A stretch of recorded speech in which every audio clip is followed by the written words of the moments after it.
ভক্ত ও ভগবান, সৃষ্ট ও স্রষ্টা উভয়ে প্রেম সূত্রে বাঁধা।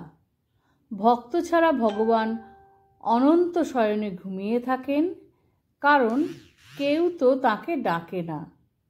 ভক্তেরাই ডেকে ভগবানের ঘুম ভাঙায়। আবার ভগবান ছাড়া ভক্ত মায়ার বন্ধনে বদ্ধ হয়ে কষ্ট পায়। সংসারের জ্বালায় জ্বলে পুড়ে হা হুতাশ করে।